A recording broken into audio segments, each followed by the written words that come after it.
Je crois qu'il faut vous pouvez garder vos questions parce qu'on va continuer sur le panel dédié aussi à l'implémentation de l'ESG. J'invite Laure Castella à venir nous rejoindre sur la plateforme. Laure Castella est donc responsable de la mise en œuvre de l'investissement responsable aux retraites populaires. J'invite également Olivier Rousseau, qui est co-directeur général du Fonds de réserve pour les retraites en France. Et puis j'invite le professeur Enrique Schneider, qui est co-directeur général de l'USAM, l'Union suisse des arts et métiers, qui est aussi professeur à l'Université Nord Academy et qui a plusieurs positions au sein de conseils d'administration comme l'AVS. Merci de venir nous rejoindre. Donc j'ai demandé à chaque participant de préparer 2 slides sur leur stratégie ESG et leur allocation d'actifs, ceci pour que vous ayez une idée du portefeuille et comment est-ce qu'il est implémenté. Merci. Et puis on va commencer donc par Laure, et puis après je vais demander à Olivier. Et puis j'aimerais préciser que le professeur Schneider, bien qu'il siège à plusieurs conseils d'administration, entre autres l'AVS, a décidé de venir à titre individuel pour pouvoir parler plus librement. Et donc n'a pas préparé de slide pour représenter un des organismes sur lesquels il siège. Merci Laure. Voilà, bonjour. Donc effectivement, j'ai fait des slides qui correspondaient un petit peu à la présentation qu'on vient de voir, histoire de bien pouvoir comparer notre approche entre retraite populaire et la CPEG. Vous verrez que pour nous, la CPEG est notre grande sœur puisqu'ils ont un petit peu d'avance dans ce domaine et on va aussi, je pense par la suite, peut-être un peu s'en inspirer pour développer encore plus notre approche à l'interne. Peut-être... pourquoi ça commence par là? Voilà. Alors d'abord peut-être l'historique. En 2008, nous on se définissait déjà comme étant un acteur éthique et responsable au service de nos clients, de nos mandants, de l'économie locale et puis plus généralement de la société. Ce qu'il faut savoir, c'est que Retraite Populaire est une caisse de pension. Nous avons aussi, nous gérons le 2e et le 3e pilier, mais nous sommes aussi gérants d'autres caisses de pension. Donc ce qui s'est passé, c'est qu'au début, on avait plutôt une approche Retraite Populaire. Puis en 2014, un de nos grands mandants, puisque c'est la CPEV qui est notre plus grand client, a inscrit dans sa nouvelle disposition légale un article sur l'investissement responsable. Donc, dès 2014, nous, on a généralisé notre approche pour pouvoir intégrer tous nos mandants. Et suite à ça, on a créé nos chartes d'investissement responsable qui définissent notre manière d'investir, nos 4 principes de l'investissement responsable, notre cadre d'action et les moyens à mettre en œuvre. Donc, ces chartes sont publiques, elles sont disponibles sur les sites des caisses. Je reviendrai peut-être après, parce que c'est le slide après, comment on l'a implémenté. Mais juste pour faire un parallèle avec ce qui a été présenté par M. Henny, donc dans notre allocation d'actifs, j'ai pris une moyenne des grandes caisses en gérance, puisqu'on a des petites caisses qui ne sont pas forcément réparties de cette manière-là. On a environ 30% d'actions, 30% de taux, 25% d'immobilier et 15% d'alternatifs ou de placements, je dirais, illiquides. Si on compare après ce qui est...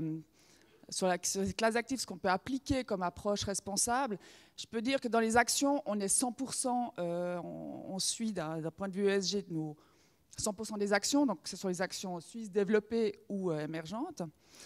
Par rapport au taux, je me réjouis de voir, parce qu'on va faire l'étude là tout prochainement, avec notre consultant qui est Concert, basé à Genève, sur le portefeuille taux, qui là comprend les obligations suisses, mais les obligations étrangères, que ce soit dans les obligations corporate, au rendement émergente ou également gouvernementales. Je vais voir ce qu'il en ressort par rapport à l'empreinte carbone, par rapport aux questions qui ont été soulevées ce matin. Aujourd'hui, je n'ai pas encore d'idée, mais j'avais l'impression qu'il pouvait nous fournir quand même des informations intéressantes aussi à ce niveau-là. On travaillera que sur 80% de la classe d'actifs taux, je dirais, puisqu'on a encore des investissements dans les hypothèques, par exemple, où là, aujourd'hui, on n'a pas défini une stratégie particulière en termes d'investissement responsable. Pour l'immobilier, c'est principalement l'immobilier direct, pour lequel on est aussi très actif. Moi, je suis plutôt du côté mobilier, parce que je suis dans la division investissement, donc je suis moins à l'aise pour présenter tout ce qui a été fait. mais je sais qu'il y a toute une boussole de suivi durable des investissements immobiliers. Et aujourd'hui, on fait énormément de choses, mais peut-être qu'on ne communique pas assez. Et là, on a un gros effort aussi de transparence et d'information sur tous les axes qui sont développés dans notre immobilier direct. Et puis pour revenir à la dernière classe d'actifs qui a aussi été mentionnée avant, notamment pour l'alternative, nous investissons dans des classes alternatives, nous avons des hedge funds. Aujourd'hui, nous n'avons pas non plus d'idée de comment on pourra les intégrer dans notre approche responsable. On se concentre dans la partie plutôt infrastructure et placement privé, où là, il y a plus de possibilités, plus de sens aussi, notamment dans tout ce qui est impact investing, où il y a déjà des investissements qui sont faits avec ce but-là. Donc ça correspond à peu près à 30% de la classe d'actifs alternatifs. Donc nous on a défini quatre axes. On a les exclusions, donc on a une petite liste d'exclusions puisqu'on n'a que 18 sociétés. C'est principalement aujourd'hui l'armement qu'on a mis dans nos exclusions. Comme je l'ai dit avant, on a 4 chartes, on a plusieurs clients. Ce n'est pas toujours évident de définir des valeurs communes puisqu'on investit dans une plateforme. Nous, on gère l'argent de nos clients par une plateforme d'investissement, donc les investissements sont les mêmes, a priori, pour tous nos clients.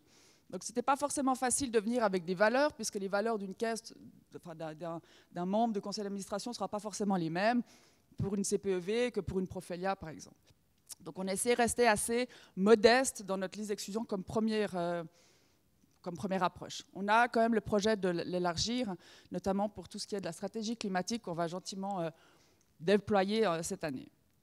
On fait également de l'engagement, de la même manière que la CPEG, puisqu'on est aussi membre de l'Ethos Engagement Pool suisse et international. Et puis des droits de vote, aujourd'hui on ne travaille que pour les actions suisses, on est aussi en train de réfléchir à ce qu'on va pouvoir mettre en place pour les actions internationales.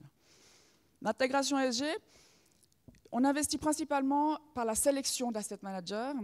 Donc notre travail, c'est lors de la sélection d'intégrer tous ces aspects ESG et de sélectionner le gérant qui aura le meilleur rendement, risque, le plus faible en termes de coûts et qui prend en compte ces aspects ESG. Par la suite, on va faire un suivi régulier avec nos asset managers forcément, mais on va aussi faire une évaluation par notre société, par notre consultant Concert à Genève. Chaque année, on va faire une évaluation de nos portefeuilles pour voir, comme le disait M. Henny, s'il y a une concordance entre ce qu'ils disent, les processus qu'ils ont mis en place, et puis la réalité. Donc il y aura une note qui est calculée par titre, qui sont investis dans les portefeuilles, donc une totale transparence, qui peut être agrégée au niveau du fonds, qui peut être agrégée au niveau de la région, de la classe d'actifs, et idéalement après un agrégat total au niveau de la caisse. Donc ça, c'est un peu notre objectif. Aujourd'hui, on travaille principalement sur les actions, mais on a le projet, comme je vous l'ai dit, tout bientôt, en juin, on va travailler sur les portefeuilles des taux aussi. Notre dernier axe, c'est l'inclusion, l'impact investing. Donc là, la solution, l'investissement cherche un rendement, mais également une solution à un problème environnemental ou sociétal. L'immobilier direct est le bon exemple pour nous de ce qu'on appelle l'inclusion, mais il y a aussi tous les investissements qui sont faits dans l'infrastructure, l'investissement dans des fermes photovoltaïques ou autres solutions pour investir pour avoir des énergies plus renouvelables. Et puis dans les investissements en private equity aussi, on a des solutions qui sont de l'impact selon nous. Aujourd'hui, le problème qu'on a, c'est de bien pouvoir ressortir, parce qu'il y a différentes couches. On voit que on sait que c'est des investissements qui sont quand même un petit peu compliqués à bien cerner et à avoir toute la transparence. Donc là, on doit pouvoir ressortir toutes ces informations pour pouvoir faire un reporting qui donne une situation plus globale de ce qui est de l'impact dans nos portefeuilles aujourd'hui.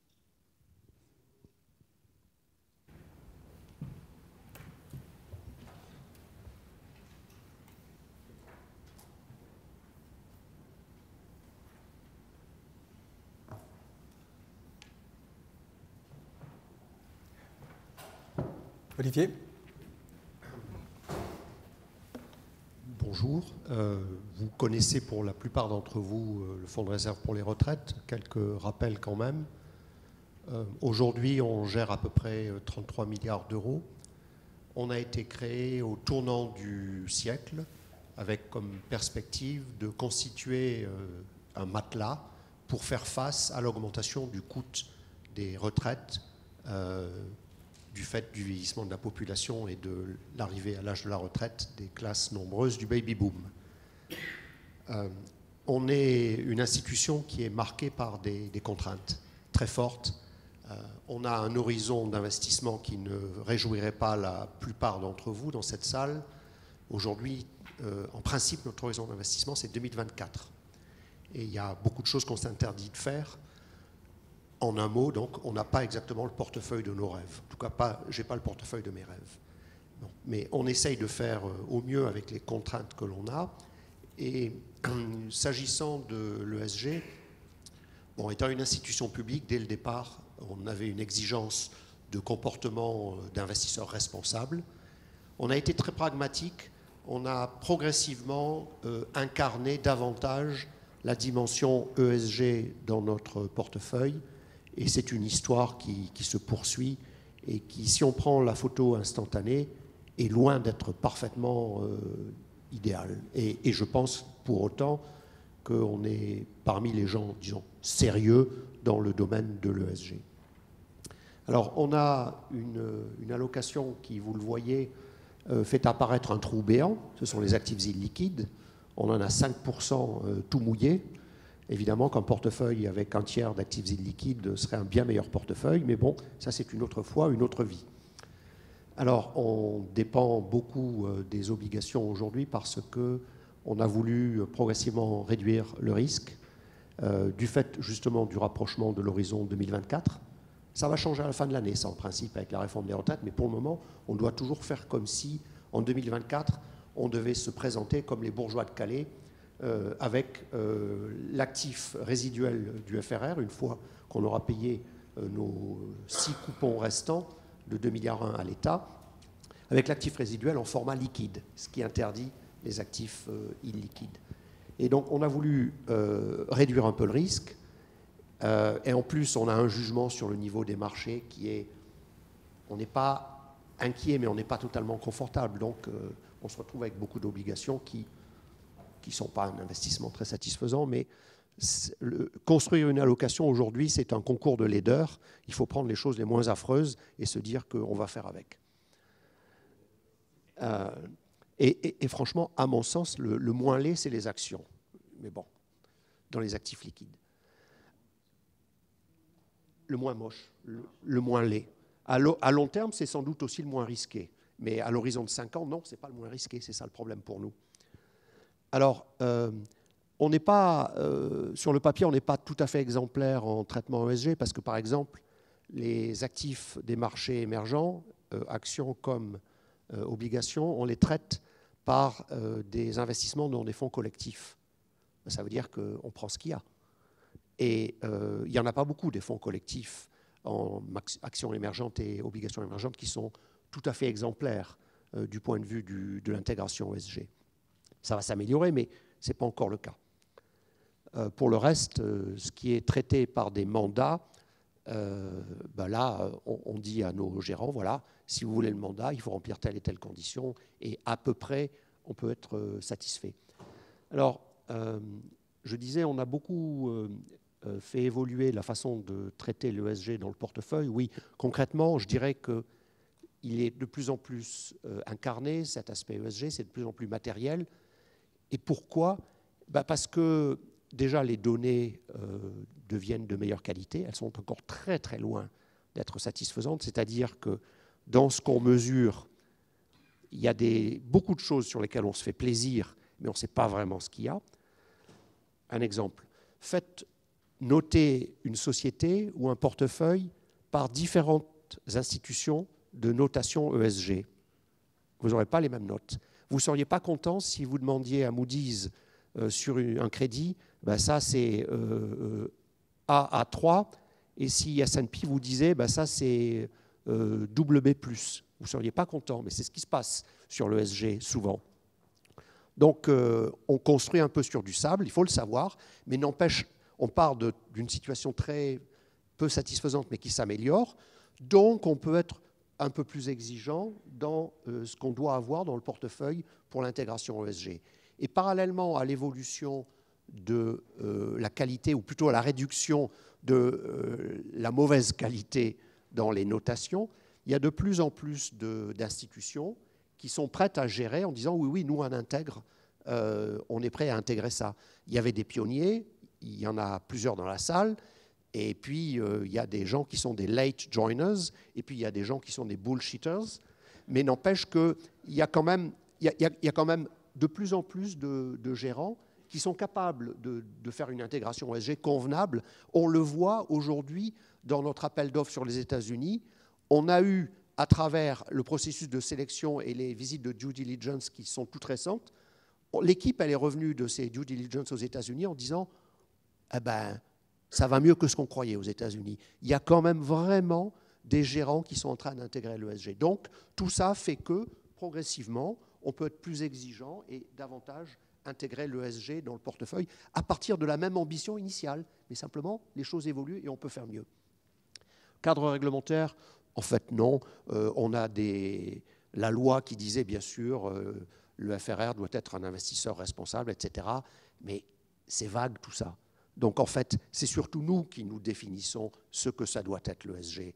Et bizarrement, notre gouvernance, le conseil de surveillance et les ministères qui sont nos tutelles ne sont pas extraordinairement exigeants là-dessus.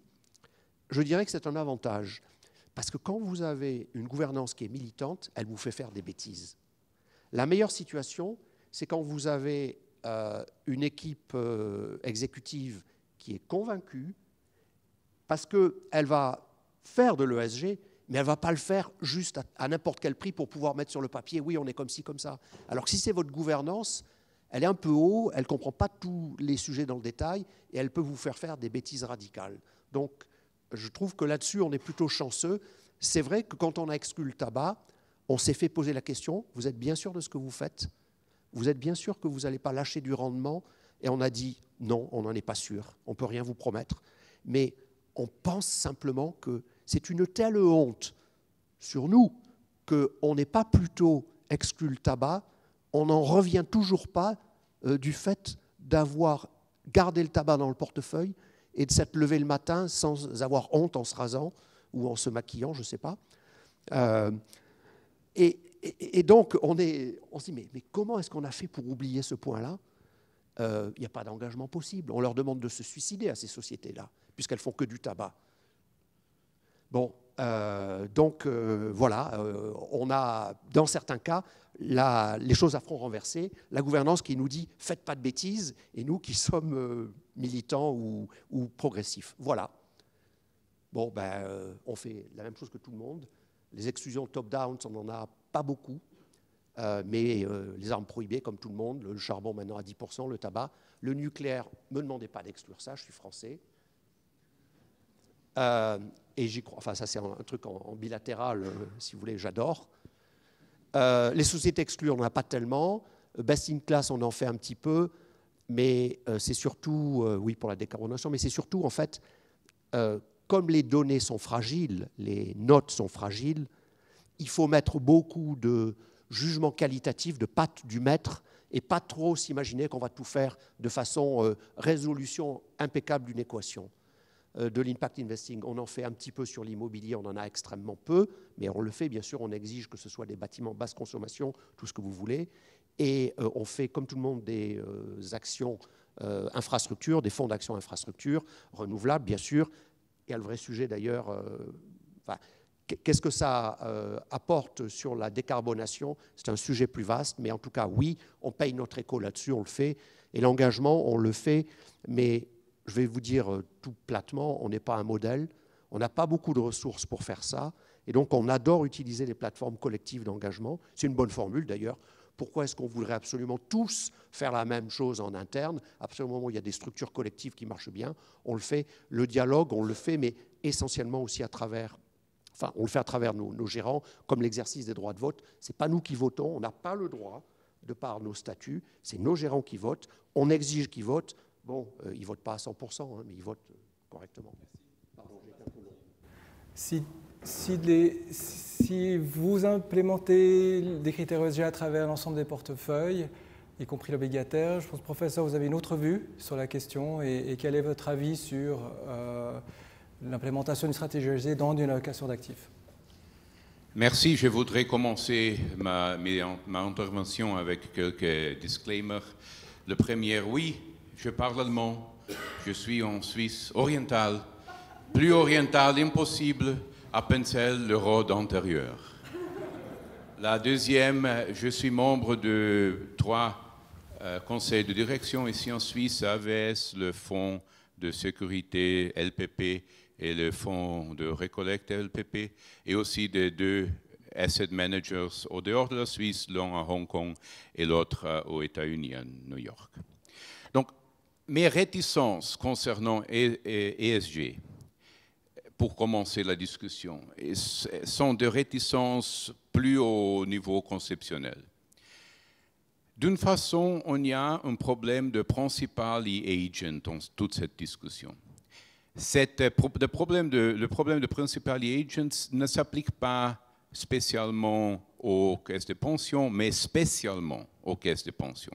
Parce que vous avez un principal qui ne peut pas se prononcer sur votre décision et ne peut pas se prononcer sur les valeurs qui sont dehors de cela que vous considérez ESG. Je parlerai de valeurs un moment, mais pour savoir ça, en Suisse au moins, tous les assurés de caisses de pension, aussi les assurés d'AVS, ils sont captifs.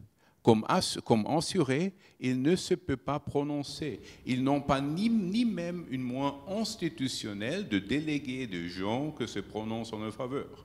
Non, vous direz, oui, on y a des conseils d'administration. Le conseil d'administration, normalement, est la moitié des entrepreneurs et l'autre moitié des assurés.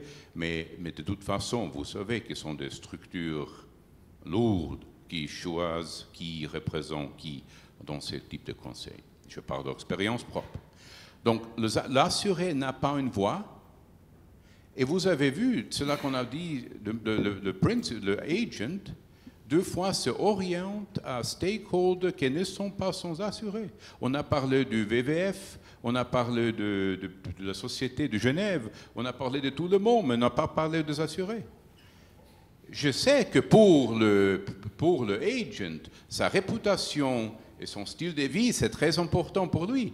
Mais on parle ici de décision morale, on a eu même la parole de normative morale, sans demander au principal. Et pour moi, ça c'est un problème. Ce n'est pas seulement un problème conceptuel, c'est un problème de gouvernance, c'est un problème de deep governance.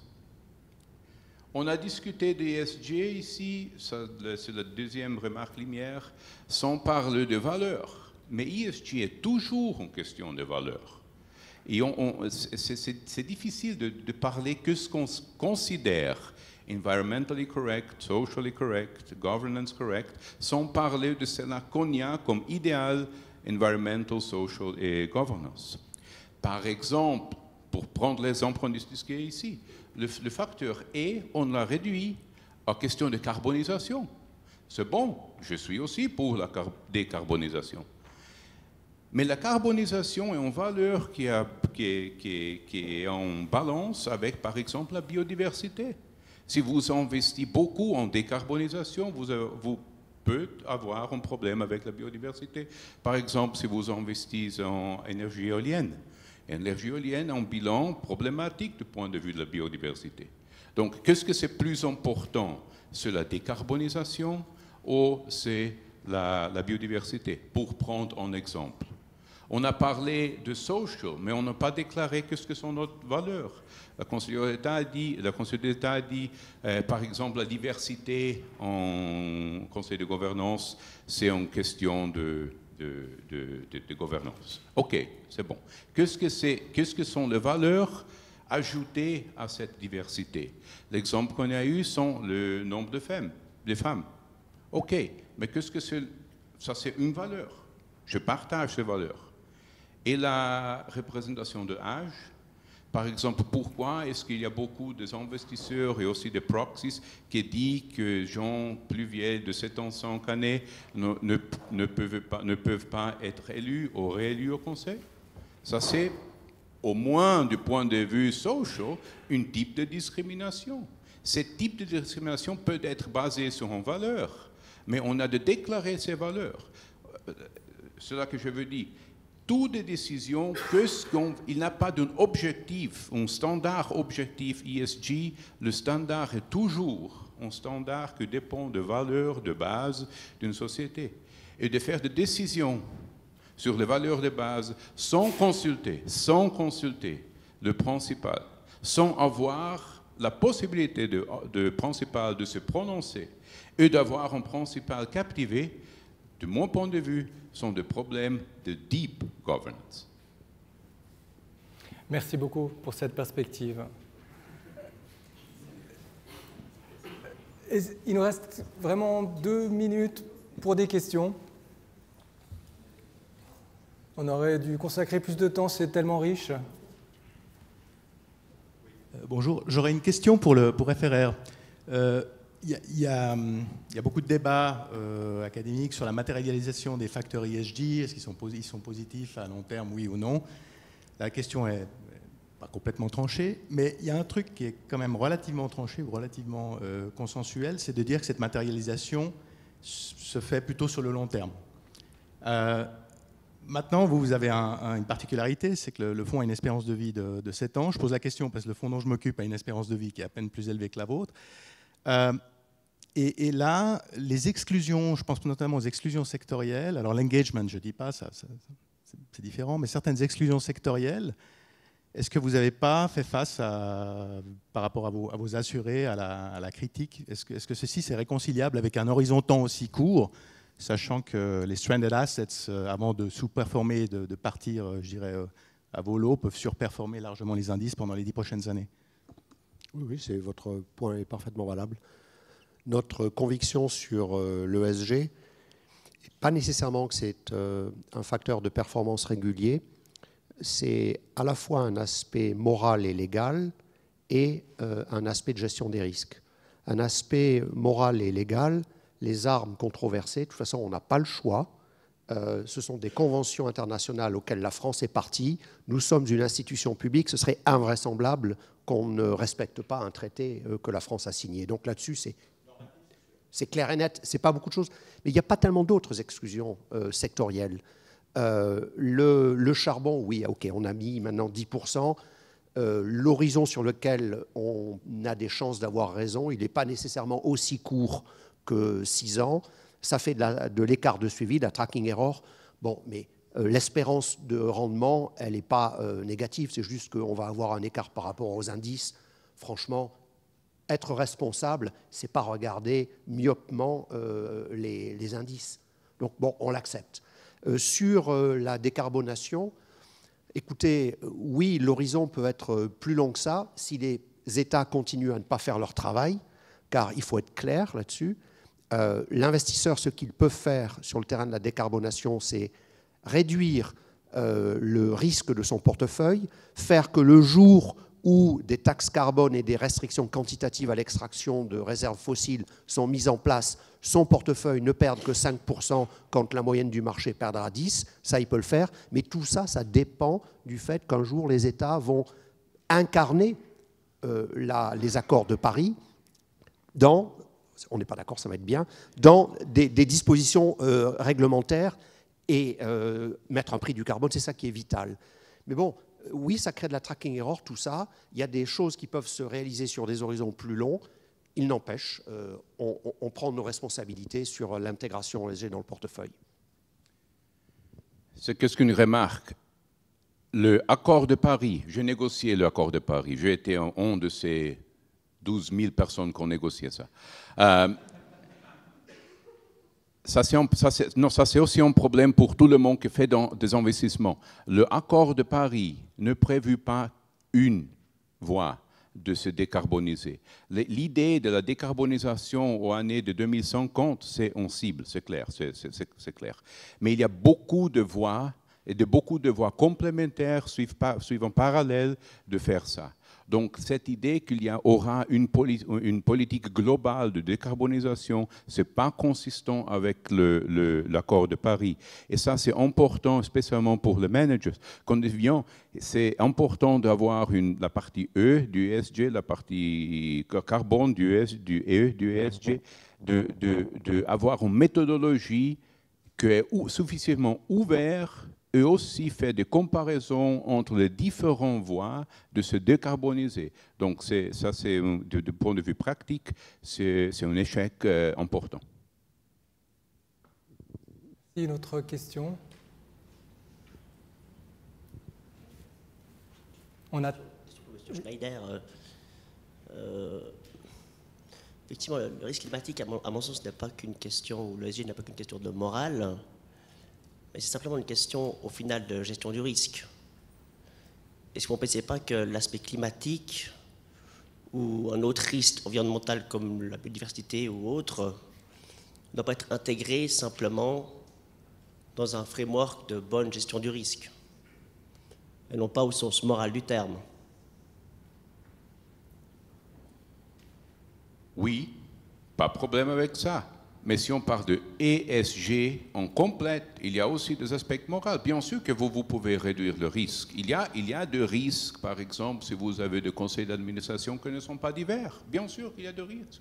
Il y a des risques climatiques. Il y a aussi des risques en question de développement durable qu'on n'a pas parlé. On n'a pas parlé de S. Bien sûr qu'il y a beaucoup de choses qu'on peut intégrer dans l'analyse des risques. Mais si on parle... Pour être clair, spécialement parce qu'on parle aussi d'hypocrisie, est-ce qu'on parle d'un aspect de diminution de risque ou est-ce qu'on parle d'un aspect de responsabilité, investissement durable, responsabilité de véhicules d'investissement? Ils sont deux choses complètement différentes. Et les deux ont de échecs spéciaux. Merci. Une dernière question.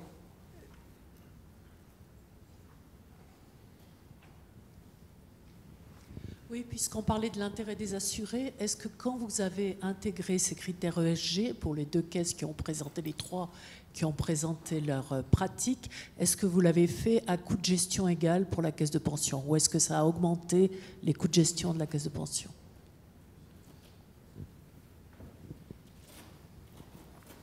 Alors c'est clair que pour nous, c'était pas tellement possible de le faire en augmentant les coûts. Nous sommes déjà régulièrement pointés comme ayant une gestion relativement coûteuse, étant donné qu'on a une part d'illiquide assez importante dans nos classes d'actifs. Donc ça a dû se faire à coûts égaux. Et c'est possible. Il y a quand même quelques frais annexes qui s'ajoutent, mais qui ne sont pas non plus des frais qui sont prohibitifs. Cet aspect-là est important parce qu'il y a les coûts engendrés, par exemple, par un indice sur mesure qui intègre ces critères ESG. Et il y a un autre coût, c'est que, par exemple, si vous excluez des secteurs ou des sociétés, vous allez commencer à diverger par rapport à votre indice de référence. Et la question est de savoir, parce que l'objectif ultime reste quand même que la fortune soit au service des engagements et que justement les classes d'actifs génèrent leur rendement sur le long terme. Et si on s'éloigne trop de l'indice de référence, eh bien on peut altérer ce mécanisme de collecte de primes. Donc le coût principal pour nous, il n'est pas moins dans la mise en place, parce que ça c'est juste un coût qui doit être fait une fois que l'indice est construit. Par contre, il y a toute la réflexion autour de l'espérance de rendement et des risques aussi, à quel point elle est altérée par rapport à cette décision d'exclure un secteur ou une société. De notre côté, je dirais que l'augmentation des coûts, elle est vraiment marginale. Effectivement, un indice décarboné, c'est un tout petit peu plus cher qu'un indice standard, mais ce n'est pas un grave sujet. Le point, c'est que ce faisant, on réduit les risques et c'est pas cher de payer 1 ou 2 points de base de plus. Sur l'espérance des rendements, si on fait raisonnablement sa construction de portefeuille en intégrant l'ESG, on peut s'attendre à des rendements plutôt supérieurs. Maintenant, on ne sait absolument pas sur quel horizon ils vont se révéler. Et ce qui est sûr, c'est qu'on embarque une tracking error quand on fait de l'intégration ESG, de quelque nature qu'elle soit. Il faut savoir la présenter, il faut savoir le dire. Il faut dire que c'est une folie de considérer qu'une bonne gestion, c'est nécessairement une gestion qui suit tel indice qui est bien connu. Merci beaucoup. Je vais clore ici ce panel. Merci à tous les participants et je vous invite à la première pause café. Merci pour votre attention.